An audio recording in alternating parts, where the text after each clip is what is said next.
So now we're searching for the magic frequency. And we start with 100 hertz, and we look through the microscope to see if anything's happening. We watch for 5 minutes. Nothing happens.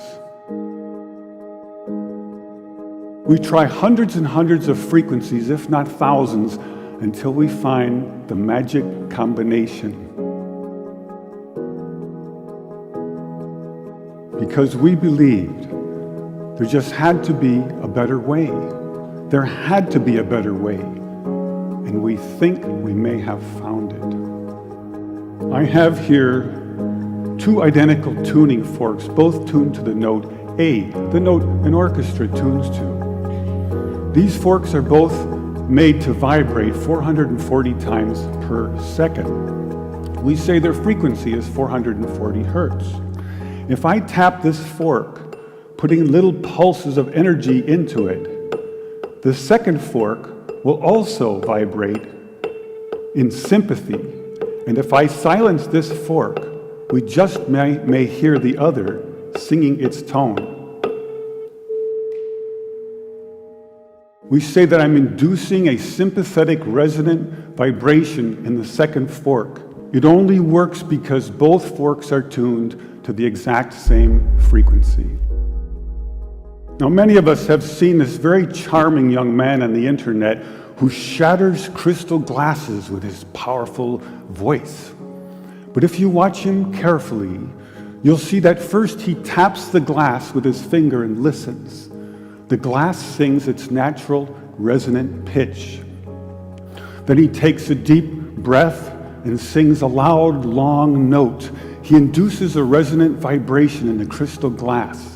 The vibration grows larger and larger and larger until the glass is shattered. On the other end of the scale, we have a giant bridge made out of concrete and steel, a suspension bridge, the Tacoma Narrows Bridge. Cars and trucks and buses are going over it every day. And unfortunately, where they built this bridge, there was a steady wind blowing across it. And one day this wind induces a small vibration in the bridge, hardly noticeable. But the frequency of the vibration matches the resonant frequency of some part of the bridge. And the vibration gets larger and larger and larger until the bridge collapses into the river below. A destructive resonant frequency. So on one end of the scale, we have a giant concrete and steel bridge destroyed by resonance. And on the other, we have a small crystal glass shattered. So maybe we could shatter something even smaller, something really small, something you would need a microscope to see. Maybe we could shatter a living microorganism. So maybe we could change a biological living liquid crystal with a special electronic signal. But in order to do that, we would need some kind of device.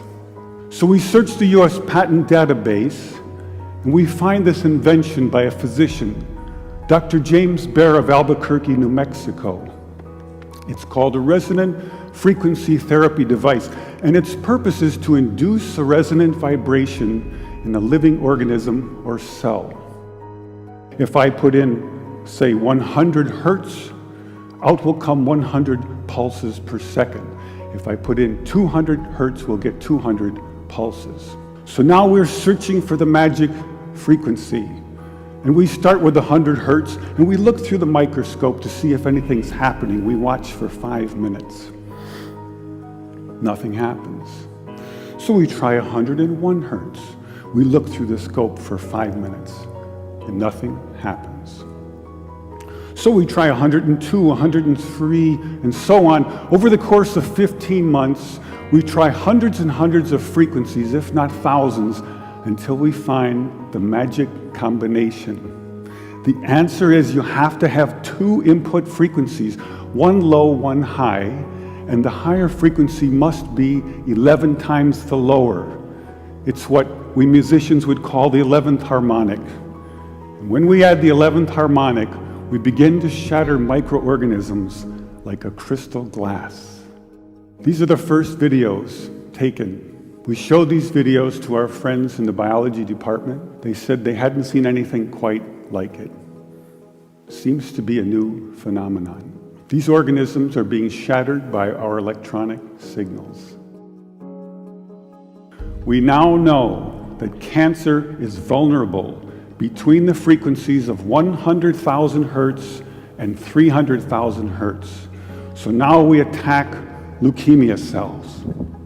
Leukemia cell number 1 tries to grow a copy of itself, but the new cell is shattered into dozens of fragments and scattered across the slide.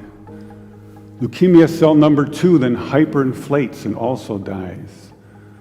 Leukemia cell number 3 then tries to make another cancer cell. The new cell is shattered and the original cell dies.